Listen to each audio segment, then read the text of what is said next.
নমস্কাৰ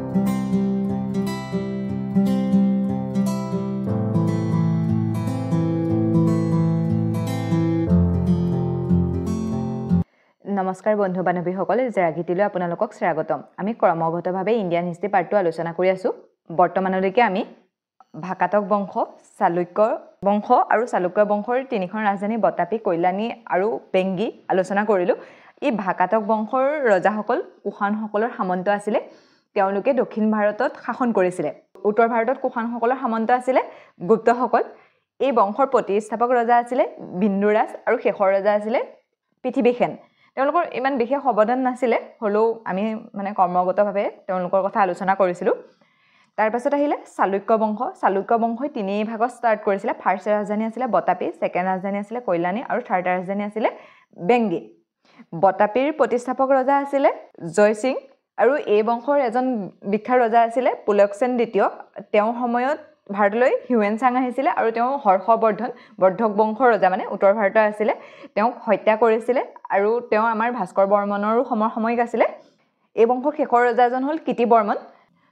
তেওঁ ৰাজকোট বংশৰ শাসক দণ্ডিত দুৰ্গই হত্যা কৰে আৰু তাতে ৰাজকোট বংশৰ প্ৰতিষ্ঠা কৰিছিলে।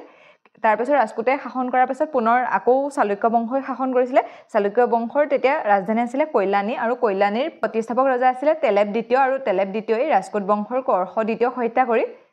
পুনৰ চালুক্য বংশৰ প্ৰতিষ্ঠা কৰিছিলে। আৰু সেই বংশৰ শেষৰ ৰজা আছিলে সোমেশ্বৰ দ্বিতীয়। শেষত পুনৰ বিষ্ণুবৰ্ধনে চালুক্য বংশ প্ৰতিষ্ঠা কৰে আৰু সেই সময়ৰ ৰাজধানী আছিলে বেংগী। তেওঁলোকৰ বিশেষ অৱদান নাছিল বাৰু বেংগীত যেতিয়া শাসন কৰিছিলে। আজি আমি পঢ়িম এই চালুক্য বতাপীৰ সমসাময়িক পল্লৱ বংশৰ শাসকসকল আৰু এই পল্লৱসকলৰ পাছত তাত শাসন কৰা চোলসকলৰ বিষয়ে। পল্লৱ বংশ তেওঁলোকে 275 পৰা 897লৈকে শাসন কৰিছিলে। তেওঁলোক চালুক্য বতাপীৰ সমসাময়িক আছিলে। আমি যেতিয়া চালুক্য বতাপী পঢ়িছিলোঁ তেতিয়া আমি পুলকসেন দ্বিতীয়ৰ সময়ত সেই বংশৰ দুজনমান ৰজাৰ কথা পঢ়িছিলোঁ ন। পুলকসেন দ্বিতীয়ই যেতিয়া পল্লৱ বংশৰ মহেন্দ্ৰ বৰ্মনক আক্ৰমণ কৰিছিলে আৰু আক্ৰমণ কৰি তেওঁ কাশী লুটপাট কৰিছিলে, পল্লৱ বংশৰ ৰাজধানী আছিলে কাশীপুৰম, আৰু কাশীপুৰম লুটপাট কৰি পুলকসেন দ্বিতীয়ই কাশীকুণ্ড উপাধি লৈছিলে। তাৰপাছত আকৌ তেওঁ মহেন্দ্ৰ বৰ্মনৰ পুত্ৰ নৰসিংহক আক্ৰমণ কৰিছিলে, কিন্তু নৰসিংহই উল্টাই তেওঁকহে খেদি লৈ গৈছিলেগে বতাপীলৈকে। সেই বতাপীত জয় কৰি নৰসিংহই বতাপী কুণ্ড উপাধি লৈছিলে। আমি সেইবিলাকতো পঢ়ি আছোঁ। এতিয়া আমি গোটেইখিনি ডিটেইলছত চাম। এওঁলোক দক্ষিণ ভাৰতৰ পূব উপকূলত অৱস্থিত চোল শাসকসকলক পৰাস্ত কৰি চোলৰ জেগাত পল্লৱসকলে ৰাজ্য প্ৰতিষ্ঠা কৰিছিলে। আমি যেতিয়া সংগমকাল পঢ়িছিলোঁ তেতিয়া মনত আছেনে? তেতিয়া পঢ়িছিলোঁ চোল, চেৰ, পাণ্ড এই বংশকেইটাৰ কথা পঢ়িছিলোঁ। তাৰে চোল বংশৰ শাসকসকলক এওঁলোকে পৰাস্ত কৰি তাতে ৰাজধানী পাতিছিলে। তেতিয়া চোলসকলৰ ৰাজধানী আছিলে উদয়পুৰ আৰু তাতেই পল্লৱ বংশৰ প্ৰতিষ্ঠা হৈছিল। কিন্তু সেই চোল বংশ পাছত আকৌ আহিব দেই। মই তেতিয়া পঢ়োঁতেও কৈছিলোঁ ন যে এতিয়া সেইখিনিতে শেষ হ'ল, আকৌ 400 বছৰমানৰ পাছত আকৌ তেওঁলোকে পুনৰ তেওঁলোকৰ চোল ৰাজ্য উদ্ধাৰ কৰিব। আমি ইয়াৰ পাছত পঢ়িম চোলৰ কথা। তেওঁলোকৰ ৰাজধানী আছিলে কাঞ্চীপুৰম। সুধিব পাৰে পল্লৱ বংশৰ ৰাজধানী ক'ত আছিলে? কাঞ্চীপুৰম। তাত 36জন ৰজাই শাসন কৰিছিলে। তেওঁলোকে দাবীৰ শিল্পকলা নামৰ এক প্ৰকাৰৰ শিল্পকলাৰ প্ৰচলন কৰিছিলে। ইম্পৰ্টেণ্ট হয় দেই। কোনে দাবীৰ শিল্পকলা প্ৰচলন কৰিছিলে? পল্লৱ বংশৰ ৰজাসকলে। তেওঁলোকৰ দিনত সাহিত্য চৰ্চা সংস্কৃত ভাষাত বৈষ্ণৱ শৈৱ সাহিত্যৰ বিকাশ হৈছিল। তেওঁলোকে বিশেষকৈ হিন্দু ধৰ্মৰ মানিছিলে, সেইকাৰণে সেই সময়তে সংস্কৃত ভাষা বৈষ্ণৱ আৰু শৈৱৰ বিকাশ হৈছিলে। শিক্ষাৰ ক্ষেত্ৰতো পল্লৱসকল বহুত উন্নত আছিলে, সেইকাৰণে সেই সময়ৰ কাঞ্চী বিশ্ববিদ্যালয়ৰ দক্ষিণাত্যৰ শিক্ষাৰ কেন্দ্ৰ হৈ পৰিছিলে। এই পল্লৱসকল সাতবাহন বংশৰ সামন্ত আছিলে। আমি যেতিয়া উত্তৰ ভাৰত পঢ়িছিলোঁ তেতিয়া সাতবাহনৰ কথা পঢ়িছিলোঁ। তাৰ প্ৰতিষ্ঠাপক ৰজা আছিলে হিমু আৰু তেওঁলোক প্ৰথমতে দক্ষিণ ভাৰতে আছিলে, পাছত গৈ তেওঁলোকে উত্তৰ ভাৰতলৈকে শাসন কৰিছিলেগে। তেওঁলোকক অন্ধ বুলিও কোৱা হৈছিলে। সেই সাতবাহন বংশৰে সামন্ত আছিলে পল্লৱসকল আৰু চোলসকল যেতিয়া দুৰ্বল হৈ পৰিছিলে তেতিয়া তেওঁলোকে তেওঁলোকৰ জেগাত শাসন কৰিছিলে। তেওঁলোকৰ এটা নিদৰ্শন হৈছে মামলাপুৰম বা মহাবলীপুৰম, আৰু সেইটো এতিয়া বৰ্তমান বিশ্বৰ ইউনেস্কোৰ ৰেকৰ্ডত স্থান পাইছে। ইয়াৰ মন্দিৰসমূহ দেখিবলৈ প্ৰায় ৰথৰ নিচিনা, এখন ডাইৰেক্ট ৰথৰ বাঁহ বা ইটাৰে বনোৱা নহয়, কিন্তু এখন পাহাৰ কাটি দেখিবলৈ তেনেকৈ সজা হৈছিলে। আৰু এইবোৰ ৰথ যুধিষ্ঠিৰ, ভীম, অৰ্জুন, নকুলৰ ৰথ বুলিয়ে কোৱা হয়। যিবিলাক মামলাপুৰমত বনাইছিলে সেইবিলাক ভীম, অৰ্জুন, নকুল, সহদেৱ বা দ্ৰৌপদীৰ ৰথ বুলি কোৱা হয়। আৰু তেওঁ পল্লৱ বংশৰ সময়ৰ অন্যতম মন্দিৰ হৈছে তাতীয় মন্দিৰ সেই সময়ত এজন চীনা পৰিব্ৰাজক আহিছিলে ভাৰত ভ্ৰমণৰ কাৰণে তেওঁৰ নাম আছিল জুনাং জাঙে এতিয়া এই বংশৰ ৰজাসকললে বংশৰ প্ৰথম ৰজা আছিল সিংহ বিষ্ণু আৰু এই বংশৰ প্ৰতিষ্ঠাপক আছিল তেওঁৰ ৰাজসভাত এজন ভাবি নামৰ বিদ্যমান আছিল তাৰ পাছত ৰজা হৈছিল মহেন্দ্ৰ সিং এৰ সময়ত চালুক্য ৰজা পুলকেশিন দ্বিতীয়ই আক্ৰমণ কৰিছিল আৰু কাশী লুটপাট কৰিছিল আৰু লুটপাট কৰি কাশী কুণ্ড উপাধি লৈছিল আমি হেতু আগতেও পাই আহিছিলো ন তাৰ পাছত ৰজা হৈছিল নৰসিংহ আৰু এৰ সময়টো পুনৰ পুলকেশিন দ্বিতীয়ই পুনৰ আক্ৰমণ কৰিছিল কিন্তু নৰসিংহ দ্বিতীয়ই তেওঁক যুদ্ধত হৰুৱাই পেলাই তেওঁক বতাপীলৈকে খেদি লৈ গৈছিল খেদি লৈ গৈ বতাপী জয় কৰিছিল আৰু বতাপী জয় কৰি বতাপী কুণ্ড উপাধি লৈছিল তেওঁৰ ৰাজসভাটো এজন বিদ্যমান আছিল তেওঁৰ নাম আছিল দণ্ডী আৰু প্ৰথম ৰজা সিংহ বিষ্ণুৰ তাত কোন আছিল ভাবি দণ্ডী নামৰ বিদ্যমানজনে 10 কুমাৰ চৰিত্ৰ ৰচনা কৰিছিল এই বংশৰ শেষৰ ৰজাজন আছিল অপৰাজিত আৰু সেই অপৰাজিতক চুল শাসক আদিত্যই আক্ৰমণ কৰে আৰু তেওঁক হেৰুৱাই পুনৰ চুল ৰাজ্য প্ৰতিষ্ঠা কৰে মানে আমি যি প্ৰথমতে সংগ্ৰাম কালৰ সময়ত চুল বংশ পাইছিলো সেই চুল বংশৰে এজন ৰজা আদিত্য আৰু আদিত্যই তেওঁক হৰুৱাই পেলাই চুল ৰাজ্য প্ৰতিষ্ঠা কৰিছিল অৱশ্যে তেওঁৰ দেউতাক মানে আদিত্যৰ যিজন দেউতাক আছিল তেওঁই প্ৰথম সামন্ত হিচাপে কাম কৰি আছিল চুলসকল বহুত দিন সামন্ত হৈ থাকিলে মানে 500 বছৰমান তেওঁলোক ৰজাৰ সামন্ত হৈ থাকিলে আৰু শেষত গৈ তেওঁলোকে পুনৰ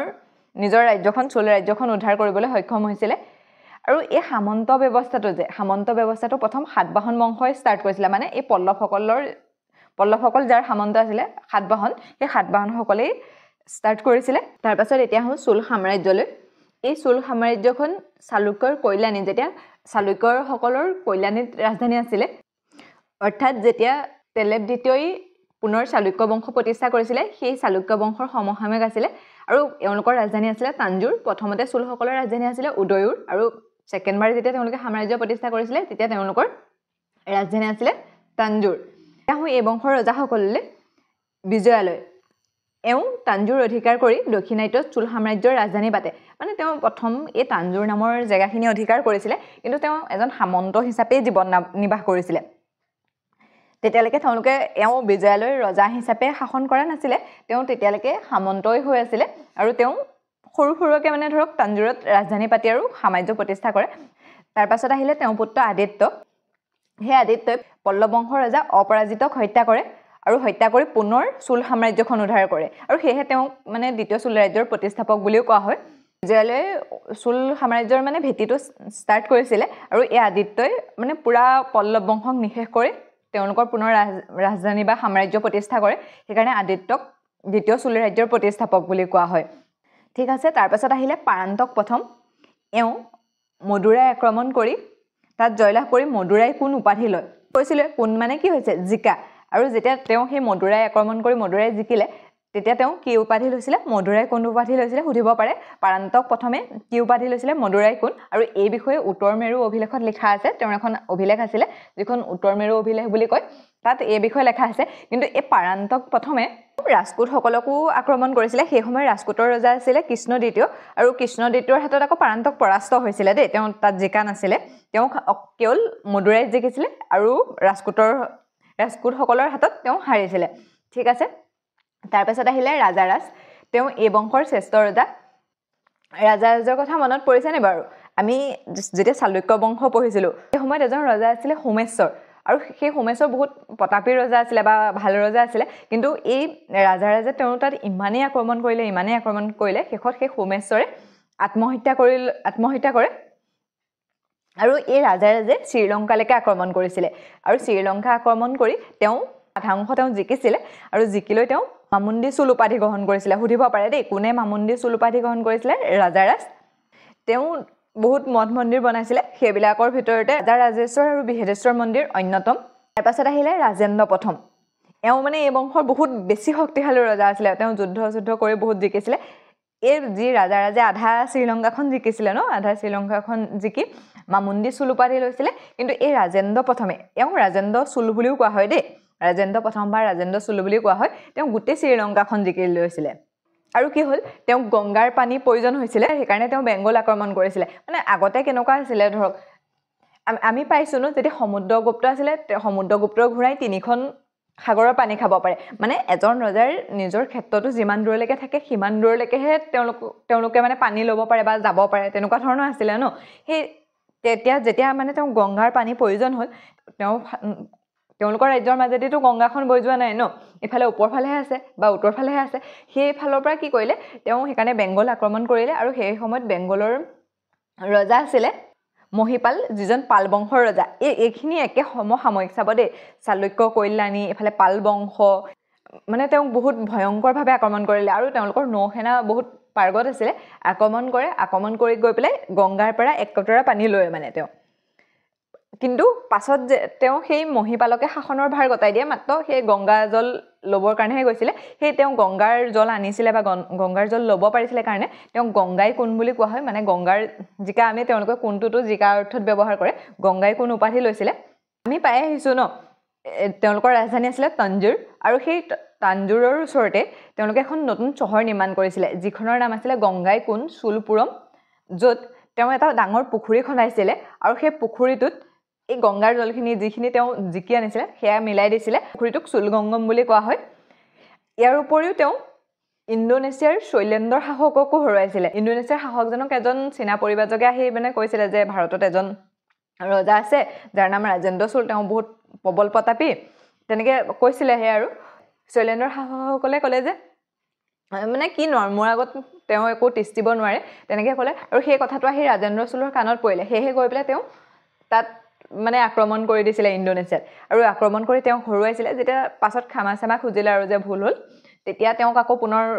দি দিছিলে ৰাজ্যখন তেওঁ লৈ লোৱা নাছিলে বাৰু কিন্তু পাছত দি দিছিলে তেওঁ মানে ইমানেই পৰাক্ৰমী আছিলে তেওঁ য'ত মানে শ্ৰীলংকা এফালে ইণ্ডোনেছিয়া এফালে বেংগল মানে গোটেই এফালে ভাৰতখনৰ বেংগললৈকে এফালে ইণ্ডোনেছিয়া শ্ৰীলংকা তালৈকে তেওঁ নিজৰ শাসনলৈ আনিছিলে ঠিক আছে এইটো মনত ৰাখিব দেই সেইটো চোলগংগম বুলি তেওঁ এটা পুখুৰী খান্দাইছিলে আৰু তাত তেওঁ যিখন চহৰ নিৰ্মাণ কৰিছিলে সেই চহৰখনৰ নাম আছিলে গংগাই কোন চুলপুৰম এই বংশৰ শেষৰ ৰজা আছিলে ৰাজেন্দ্ৰ কীৰ্তি তাৰ পাছত কি হয় আকৌ তেওঁলোক আৰু সৰু সৰু সামন্তত ভাগ হৈ যায় তেওঁলোকৰ অৱস্থা বেয়া হৈ গ'ল আৰু সৰু সৰু ভাগত ভাগ হৈ গ'ল ঠিক আছে এই চুলসকলৰ শাসনকালটো দক্ষিণ ভাৰতৰ স্বৰ্ণযুগ বুলি কোৱা হয় আৰু এফালে মানে গুপ্ত বংশৰ শাসনকালক যেনেকৈ ভাৰতৰ ইতিহাসৰ গল্ডেন এজ বুলি কয় তেনেকৈ দক্ষিণ ভাৰতত এই চুলসকলৰ শাসনকালৰ সময়খিনিক স্বৰ্ণৰ যুগ বুলি কোৱা হয় তেওঁলোকৰ ভাষা আছিলে তামিল আৰু যিটো নটৰাজ মূৰ্তি আমি যিটো নটৰাজ মূৰ্তি দেখি আছোঁ সেই নটৰাজ মূৰ্তিটো তেওঁলোকৰে নিদৰ্শন আছিলে তেওঁলোকে যিবোৰ জেগাত বসবাস কৰিছিলে বা জেগাবোৰৰ নাম আমি যেনেকৈ গাঁও নগৰ ঠাই সেইবিলাক কওঁ তেওঁলোকে সেইবিলাকক উৰ বুলি কৈছিলে সেই জেগাবিলাকক উৰ বুলি কৈছিলে তেওঁলোক শিৱ পূজা কৰিছিলে আমি আগতেও পাই আহিছোঁ তেওঁলোকে শিৱ বিষ্ণু আদি ভগৱানখিনিক পূজা কৰে বিশেষকৈ শিৱ পূজা কৰিছিলে আৰু এওঁলোকেই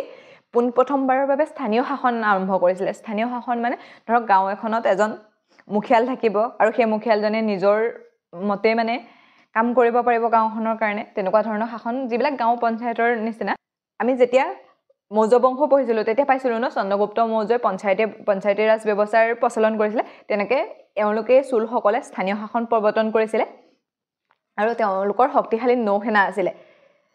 আৰু তেওঁলোকে দাবীৰ শৈলী বা ভীমানন্দ শৈলীৰ মন্দিৰসমূহ বনাইছিল এই ধৰক দাবীৰ শৈলী গান্ধাৰ শৈলী মথুৰা শৈলী অমৰাৱতী শৈলী আমি সেইবিলাক আলোচনা কৰিম সেইবিলাক কেনেকুৱা মন্দিৰ আছিলে তেওঁলোকে এইটো মনত ৰাখিব যে চুলসকলে দাবীৰ শৈলীৰ মন্দিৰসমূহ বনাইছিল ঠিক আছে পল্লৱসকল কাৰ সমসাময়িক আছিল চালুক্যসকলৰ যেতিয়া বতাপী ৰাজধানী আছিল আৰু সেই বতাপী শাসকসকলৰ সমসাময়িক আছিলে পল্লৱসকলৰ ৰাজধানী আছিলে কাঞ্চীপুৰম পল্লৱসকল সাতবাহনসকলৰ সামন্ত আছিলে এওঁলোকৰ প্ৰথম ৰজা আছিলে বিষ্ণু তেওঁৰ ৰাজসভাত ভাবী নামৰ এজন বিদ্যমান আছিলে তাৰপিছত আহিছিলে মহেন্দ্ৰ সিং দ্বিতীয়ই আক্ৰমণ কৰিছিলে আৰু নৰসিংহকো পুলকেশিন দ্বিতীয়ই আক্ৰমণ কৰিছিলে কিন্তু নৰসিংহ জিকিছিলে কিন্তু মহেন্দ্ৰ সিং হাৰিছিলে পল্লৱ বংশৰ শেষৰ ৰজা আছিলে অপৰাজিত তাৰপাছত আহিলে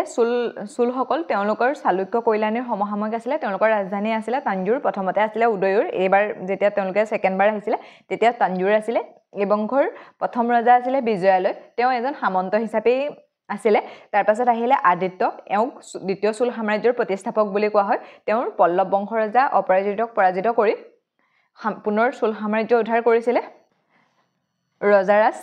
এওঁ শ্ৰেষ্ঠ ৰজা আছিলে এওঁ শ্ৰীলংকা আক্ৰমণ কৰি মামুন্দিন চুল উপাধি গ্ৰহণ কৰিছিলে ৰাজেন্দ্ৰ প্ৰথম সকলোতকৈ শক্তিশালী ৰজা আছিলে তেওঁ গোটেই শ্ৰীলংকাখন জিকিছিলে আৰু তেওঁ গংগা জলৰ কাৰণে বেংগল আক্ৰমণ কৰিছিলে আৰু জিকি পেলাই গংগাই কোন উপাধি গ্ৰহণ কৰিছিলে তেওঁ তাঞ্জোৰৰ ওচৰত এখন নতুন চহৰ নিৰ্মাণ কৰিছিলে যাৰ নাম আছিলে গংগাই কোন চুলুপুৰম তাত এটা পুখুৰী বনাইছিলে সেই পুখুৰীটোৰ নাম আছিলে চুলগংগম এই বংশৰ শেষৰ ৰজা এজন আছিলে ৰাজেন্দ্ৰ কীৰ্তি চুলবংশ ক্ৰমান্বয়ে সামন্তলৈ ৰূপান্তৰিত হয় নটৰাজ মূৰ্তিটো এই বংশৰে নিদৰ্শন হয় এওঁলোকে প্ৰথম স্থানীয় শাসনৰ প্ৰচলন কৰিছিলে ঠিক আছে আজিলৈ ইমানতে এৰিছোঁ অন্য এটা ভিডিঅ'ত পুনৰ লগ পোৱাৰ প্ৰতিশ্ৰুতি